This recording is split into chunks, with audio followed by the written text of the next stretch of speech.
This is Talk About Topeka on Gab Local TV. This episode sponsored by Field of Greens and The Break Room. Here's your host, Chris Schultz.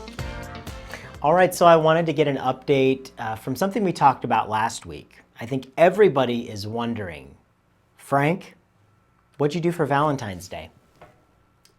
Actually, my friend and I went over to the movie theater to go see Deadpool. And we drove in. We were going to go see the 150 movie. We drove in to the movie theater over on Wanamaker, and we decided there were so many people there at the movie theater. They had the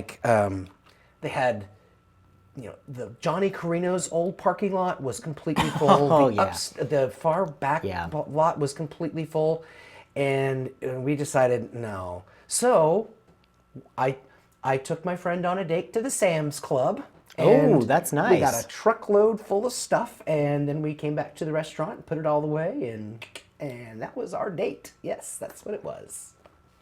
Okay, well, there's no question of why you're single, Frank. That's good. You know what? Here's the thing. My friend Caitlin is the one that I went with. And she loves Sam's Club more than I do.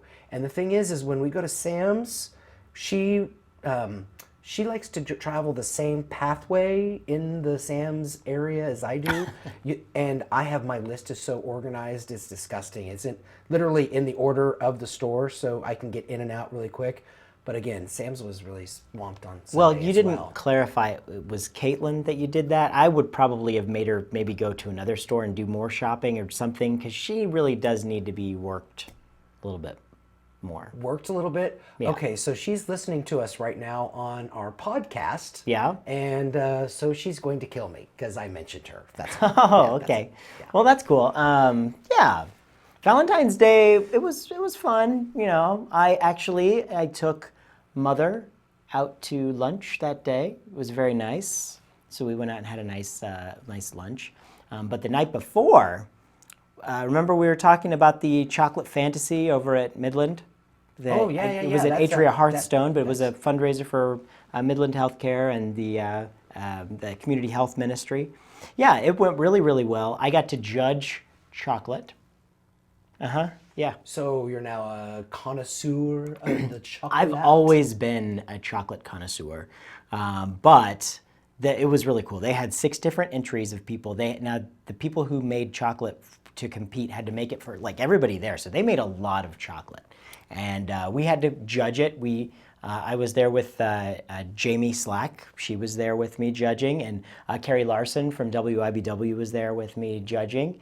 And so it was a difficult job, but we got her done. We picked the winner. Oh, someone had to do it, is what you're trying to say, right? It was a really difficult job, but we got it taken care of. And no, it was a lot of fun. And the icing on the cake. There was icing too? You didn't tell me all that. We Chocolate did have and icing? The winner of the evening, there was icing. It was like a cupcake. It's delicious. But anyway, they were all delicious. You can't go wrong with chocolate. Like, have you ever thought, like, somebody puts chocolate in front of you and you have to pick which chocolate is better than, I mean, just imagine the strain. That was tough work. Tough work. We did it. We pulled through. Well, now that it's after Valentine's Day, I went and got a bunch of half-price chocolate, so it's really difficult because they had some Butterfinger and they had some, oh my gosh, there's all kinds that I'm like, oh, but I want them all. I kept walking around making those, Wilford Brimley, the, guy from Cocoon and Quaker Oats and all that. He's the Liberty Medical things. I kept walking around saying diabetes, how he said diabetes. Like we had so much sugar that night. Yeah, that was good. But as I was getting back to the icing on the cake, before we had the diabetes, it was that we had a magician that was there, Curtis Sneeden. You know Curtis? I've actually seen him perform before, yes. He is really, really good, yeah. He was the interim chamber president for a while. He works over the Chamber of Commerce by day, but by night, he's a really great magician. Really, really cool. He studied magic with Jeff McBride at the McBride Mystery School in Las Vegas. So he's actually studied with some of the big names. It's pretty cool stuff. So if you ever have a chance to see Curtis Sneeden perform magic, everybody loved his act, and it was really, really cool. So I got to study magic with a really like really influential person. His name is Chris Schultz.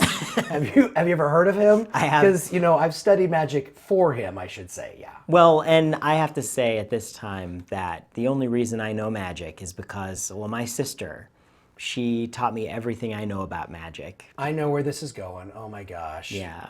She used to do tricks in the men's locker room for $25. You're kidding. I'm just kidding. It was 15. So you get that joke? But a bump. Yeah.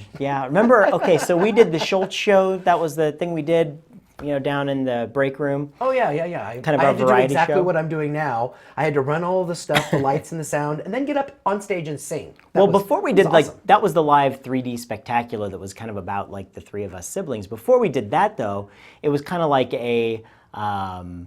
just a variety show of different entertainers around the community. It was really, really cool. People came and had dinner and did all of that. But there was that joke. I used that joke like all of the time, right? This was for years. So we did this for years. And all of a sudden, one of our mayors, Mayor Bunton, which I think, cool guy, he used that joke during one of his like State of the City things. It got picked up by Jay Leno. And Jay Leno called Mayor Bunton Mr. Inappropriate. And so I want to say that I think Bill Bunton is not Mr. Inappropriate. I would like to take that title back because I have always been the original Mr. Inappropriate. And if anybody's going to have that title around here, it's going to be me. So Jay Leno, if you're watching. No, you are Mr. Inappropriate, but he should be copyrighted, like infringement. That's it.